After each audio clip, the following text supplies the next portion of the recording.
राजा रक्षक नहीं रहे, ब्राह्मण ज्ञानहीन हो गए और मानव मानव का शत्रु बन गया। जब धर्म एक एक पांव खो देता है, तब युग अपने अंत की ओर बढ़ता है।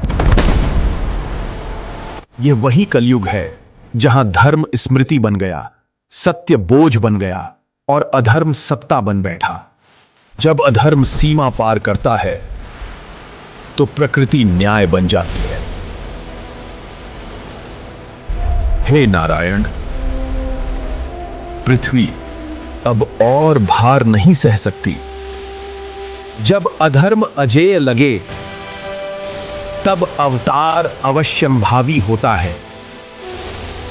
कल की अवतार होगा, अंतिम अवतार, अधर्म के विनाश के लिए। एक साधारण ग्राम शंभल, जहां अवतार जन्म लेगा। यह बालक साधारण नहीं, यह युग परिवर्तन है।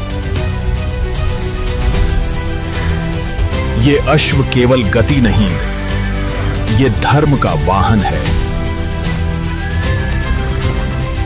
अधर्म का समय समाप्त, धर्म लौट रहा है।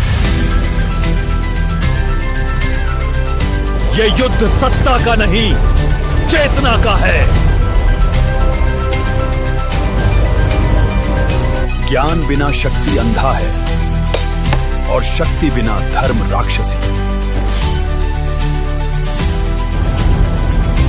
यह कोई साधारण ग्रह नहीं है, यह जीवित है। और आज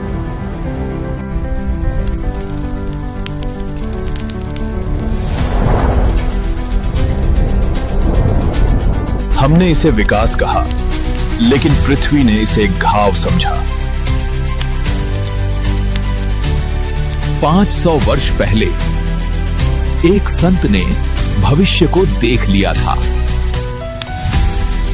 पृथ्वीर कक्षच्युत हेवा।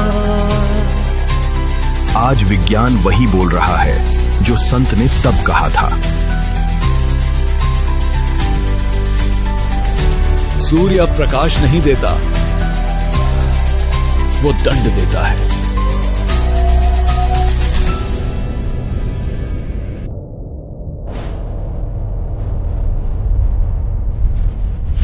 आकाश से अग्नि गिरेगी, ये कल्पना नहीं, संकेत है। जब धरती के भीतर का क्रोध जागता है, तो पर्वत भी शांत नहीं रहते। वन जले और उसके साथ मानव का भविष्य भी।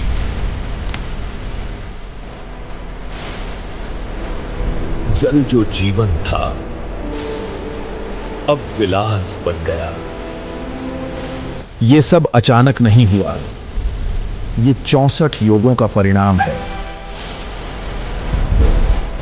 हम अंतिम योगों में खड़े हैं, जहां सुविधा धर्म से बड़ी हो गई।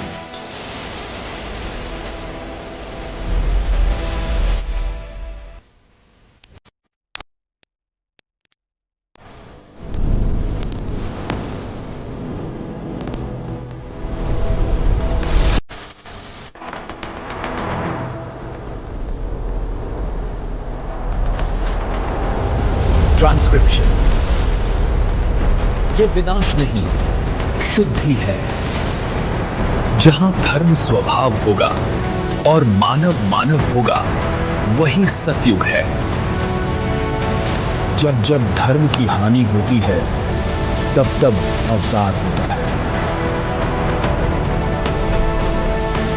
ट्रांसक्रिप्शन, जब कलयुग अपनी चरम सीमा पर पहुंचेगा, जब धर्म अंतिम श्वास लेगा, तब अवतार होगा।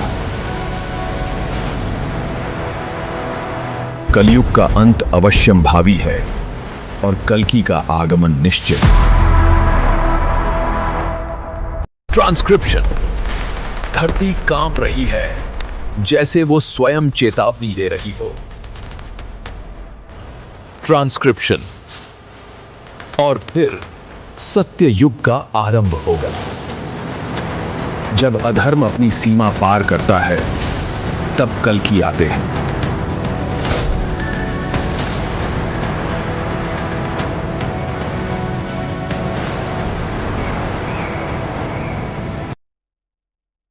जब जीवन बार बार संकेत देता है तो समझ लो कुछ बदलने वाला है। हर सपना डर नहीं होता, कई बार वह चेतना का संदेश होता है। जो जागरूक है वही संकेत पहचानता है। डर छोड़ दो, भीतर की शक्ति को जगाओ। सतर्क रहो, सचेत रहो, जागृत बनो। ओम जय आदिशक्ति।